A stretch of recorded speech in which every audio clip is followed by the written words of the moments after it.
நண்பர்களே, இரத்தத்தின் கதை பைபிள் முழுவதும் ஆதியாகமத்துல தொடங்கி வெளிப்படுத்தின விசேஷம் வர ஓடுகிறத எத்தனை பேர் கவனித்திருக்கிறீங்க?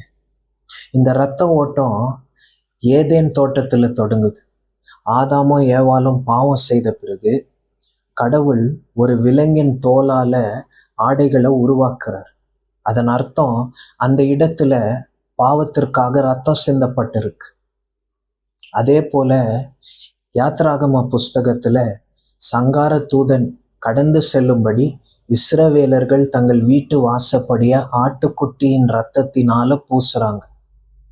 இங்கேயும் ரத்தம் தான் பாதுகாப்பாக இருக்கு. நூற்றுக்கணக்கான ஆண்டுக்கு பிறகு யோவான் ஸ்நானகன் சொல்றாரு, இதோ உலகத்தின் பாவத்தை சுமந்து தீர்க்கிற தேவாட்டுக்குட்டி, இதுதான் கடைசி ரத்தம். இது ஏதோ ஒரு விலங்கின் ரத்தம் அல்ல, இது தேவனுடைய குமாரனின் ரத்தம். வேதம் எபிரேயர் புஸ்தகம் 9ஆம் அதிகாரம் 22வது வசனத்துல இப்படியாக சொல்லுது, நியாய பிரமாணத்தின்படி கொஞ்சம் குறைய எல்லாம் இரத்தத்தினாலே சுத்திகரிக்கப்படும், இரத்தம் சிந்துதல் இல்லாமல் மன்னிப்பு கிடையாது. நம்ம நினைச்சுக்கிறோம் ஈஸியா பாவ மன்னிப்பு ஜபம் பண்ணிட்டா எல்லாம் முடிஞ்சது. இல்லை, மன்னிப்பு இலவசம் இல்லை. மன்னிப்புக்குரிய விலைய இயேசு சிலுவையில கட்டி முடிச்சிட்டார்.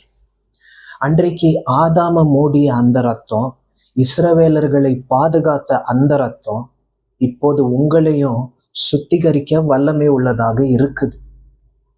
உங்க பாவம், உங்க கடந்த காலம் எவ்வளவு பெரிதா இருந்தாலும் இயேசு கிறிஸ்துவின் ரத்தம் உங்கள் பாவத்தை விட பெரிதாக பேச வல்லமை உள்ளதா இருக்குது.